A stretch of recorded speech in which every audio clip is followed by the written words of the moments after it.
we know, that all of you by now know that are in the LifeWave community, that we put a tremendous amount of time and money into clinical studies, so that when we make a claim about our products, you can rest assured that there is clinical research that we're doing behind all of this. And we are way above 80 clinical studies now that we've done over the last 20 years to substantiate and validate our products. And this would not be possible without an amazing group of scientists and medical doctors that it is an absolute privilege and honor for me to work with. These are some of the best scientists in the world in their field. And when we're looking at new products like the sprays, or we're looking at the patches, many times we have to come up with entirely new protocols and techniques to evaluate them because previous techniques didn't exist. So, for example, when we're looking at monitoring copper peptide levels, either AHK or GHK, we had to develop, working with a PhD in California, we had to work on developing protocols to measure those peptides in the blood, and then develop a process where we would collect the blood from participants, freeze the blood very quickly so the peptides wouldn't be compromised, and then ship those off for analysis. So these were some things that we had to innovate and develop. So there is a tremendous amount of work that goes into these studies. So I'm honored now that I get to introduce one of the scientists that we work with, who's going to share some discoveries that we've made about our products with you. So Dr. Caitlin Connor, and I need an entire page because her list of accomplishments for a young woman is unbelievable. Dr. Caitlin Connor holds a bachelor's degree with a dual focus in political science and anthropology, a master's degree in acupuncture and oriental medicine from Arizona School of Acupuncture and Oriental Medicine, and a doctorate in acupuncture and oriental medicine from California Institute for Integral Studies, American College of Traditional Chinese Medicine. Dr. Connor's research training began in high school in a special program at the University of Arizona, where she was mentored by Dr. Gary Schwartz at the Laboratory for the Advances in Consciousness and Health in the Department of Psychology. Dr. Connor was the ICEAM 2011 gold medal winner of the Rustum Roy Emerging Scientist Award for undergraduates. In 2014, the Bernard Grad Emerging Scientist silver medal winner for graduate students. Now, this to me always blows me away. She was at the University of Oxford, and Dr. Connor has recently completed her training there in health sciences research. And out of 20,000 people that applied for a research program, she was selected out of that 20,000, and only 20 people made it into the program. That is impressive. She is board certified through the American Alternative Medicine Association. She's an assistant professor at the Ikame University in the Department of Complementary Medicine, and she's a principal investigator and member of the award-winning team at Earthsong's Holistic Consulting. So please stand and give a warm LifeWave welcome to Dr. Caitlin Connor.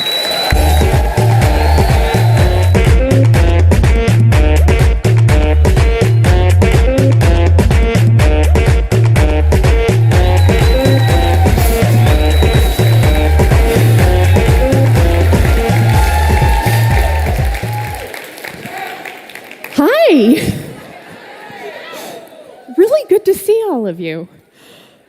Okay, so we have some pretty interesting results, and just as a heads up, some of these results we actually got on Tuesday at about 10 at night, so David hasn't seen all of them yet. Should be a nice surprise. All right. There we go. Thank you. So we're mostly going to be talking about the research on X49. We do have a little bit on aromatherapy as well. That study's still in progress, so I can't talk too much about it, but we have some fun things. First of all, we have the X49 bone density study, which was just done on women. It was to determine if the LifeWave X49 patch supports bone, tendon, and sinew health in women ages 40 to 80. There were two groups. We looked at X49 by itself and in combination with X39. There were a total of 20 participants, and measurements were taken at baseline, at 24 hours, 7 days, 30 days, and 60 days of wearing the patch.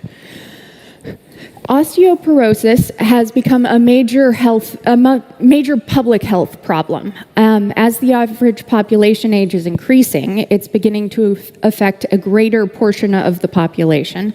And unfortunately, at this point in time, while there are medications available to help with it, there are a lot of unfortunate side effects, and a bunch of those side effects are actually stopping people from seeking treatment. So there's a limit to how helpful they are.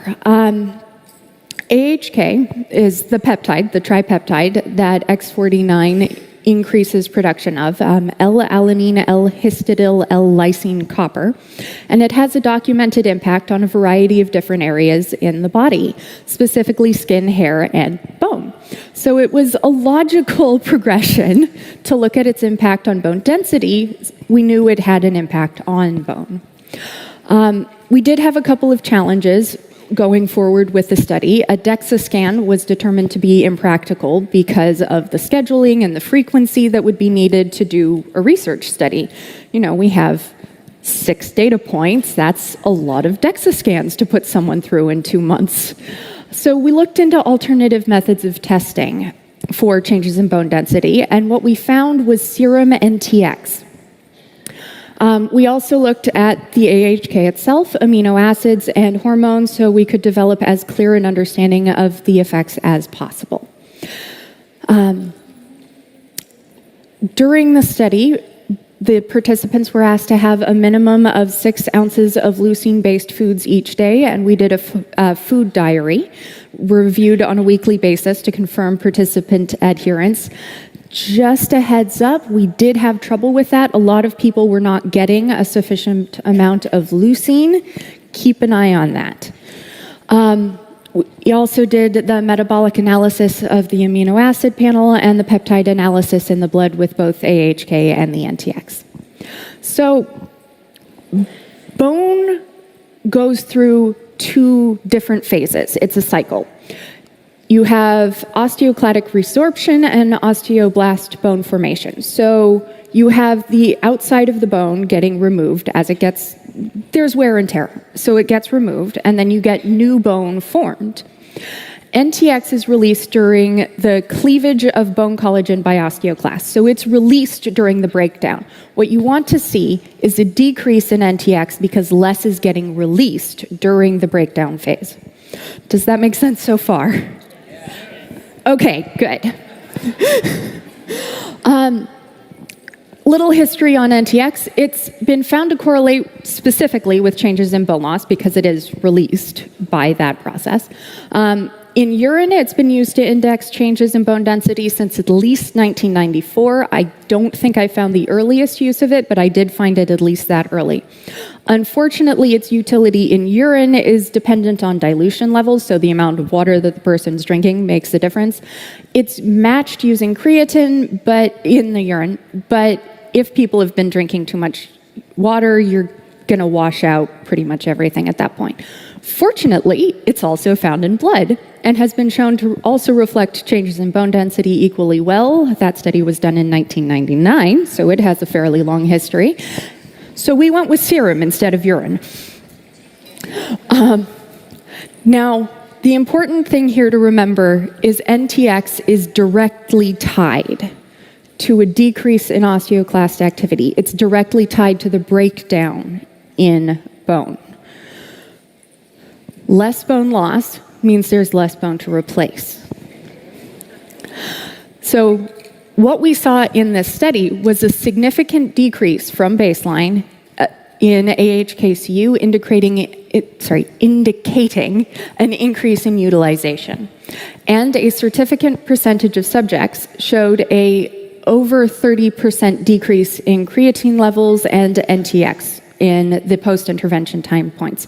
Now, what that means is less than 30% means that they're not losing bone. Pretty much everyone had at least one point where they weren't losing bone in that 2 months.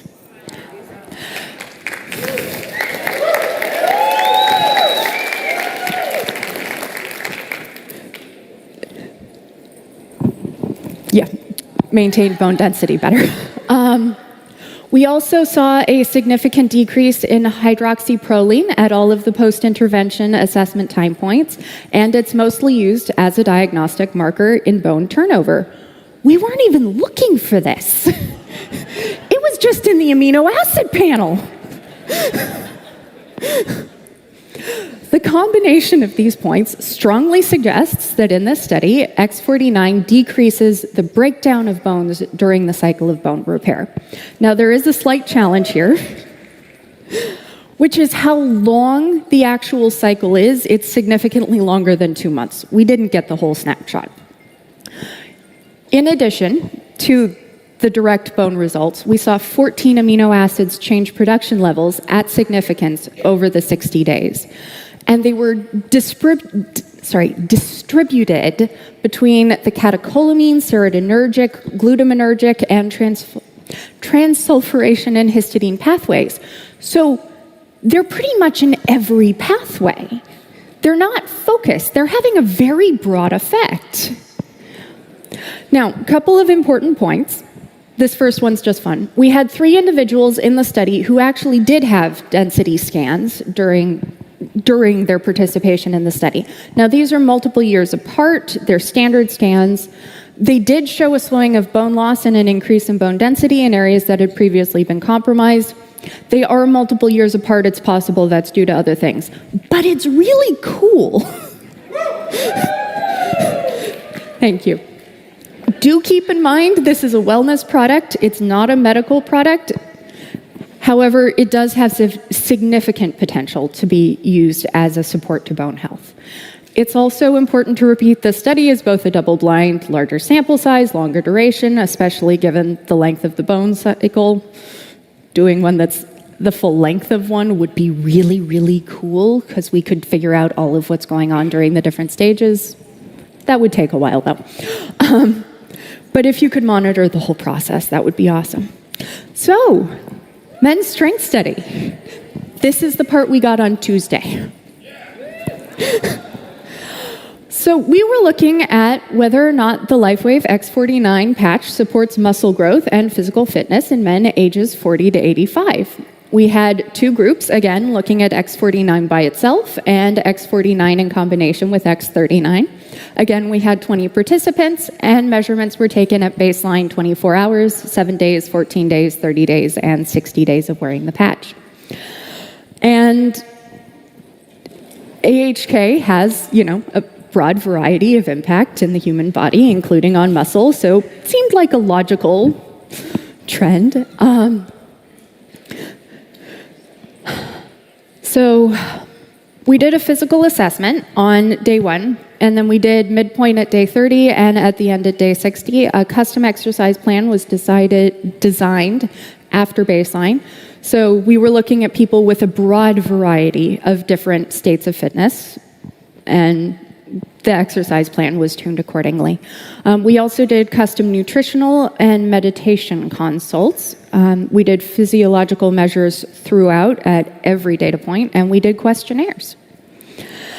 And we did the metabolic amino acid panel, which consisted of urine and saliva. Missed saliva on the slide, sorry.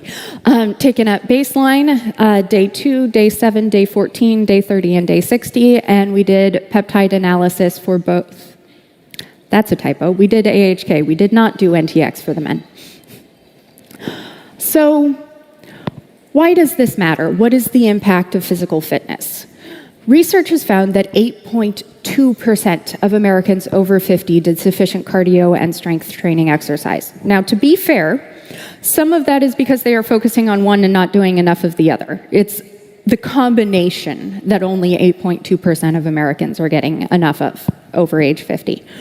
But up to 5 million deaths a year could be averted if the global population was more active. And that's according to the WHO. So presumably they've done some looking at this.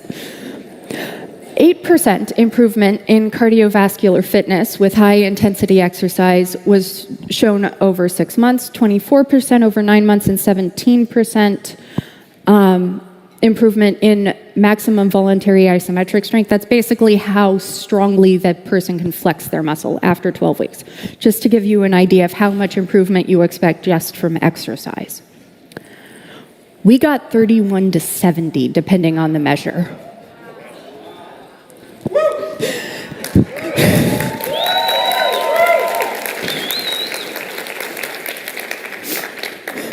It had an impact. There was a statistically significant increase in the calories burned while biking for 3 minutes by day 30. That's the midpoint. That's not the end of the study. That's the midpoint. There was a significant increase in the top speed while biking for 3 minutes by day 30 and by day 60. Both. And a significant increase in the distance biked.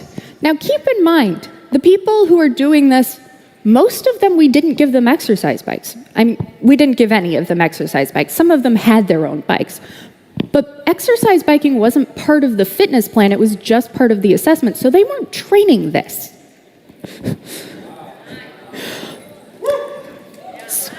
Thank you. So this one's a little bit weird. Most of the time in research, you're looking for a significant change. Sometimes what you're looking for is for the absence of a significant change. In this particular case, older age is associated with a decrease in exercise efficiency and an increase in the oxygen cost. So as you age, you run into breathing problems. You run into oxygen saturation problems when you exercise. Your O2 saturation goes down. We saw no change in the oxygen saturation. None.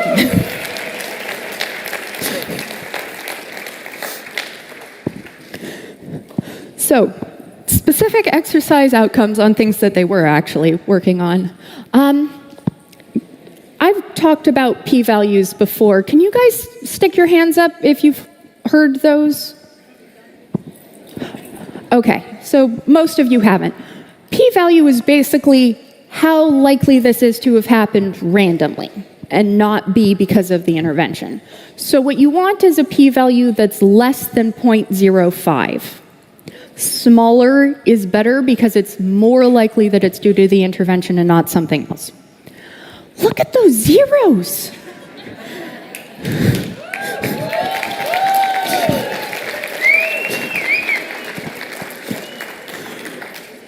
There's 3 zeros in all of them. Sit-ups, squats, bicep curls, resistance, grip strength, which I don't have a reference on here, but is directly tied to longevity. Okay, on aromatherapy, this is risks after 1 month of the application. As you can see, there are no adverse events, at least on these 2 people. There are more people. So far, we haven't seen any, but I'll keep you posted. Early data at this point in the study. Again, it's not done yet, so we'll see continuing, but so far it does appear to increase the sense of vitality. It makes people feel better, more positive during the day. It's easing them into a relaxed state so that they can fall asleep more easily, and it seems to be easy to use. So far, that's all of the comments I've gotten. Couple of comments directly from participants. Doesn't make you fall asleep, just relaxes you so that you can.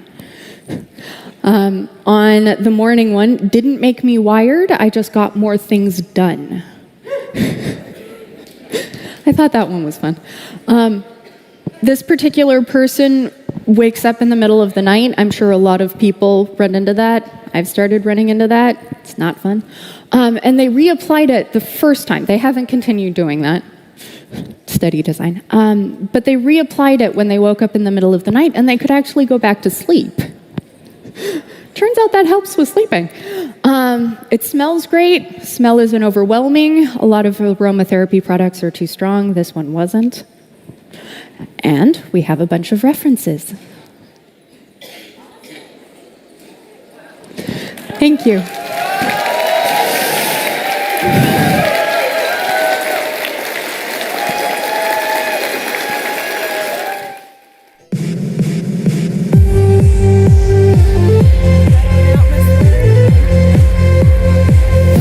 Thank you so much.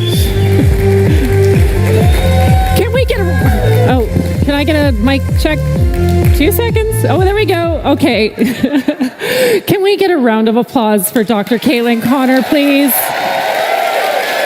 I hope you see by her presentation and all those zeros that just go right over my head as a marketer, that it really validates our products. David really takes extra care and caution to do our clinical studies, and it absolutely is what differentiates us as a business is the hundreds of patents and clinical studies that we have on our products.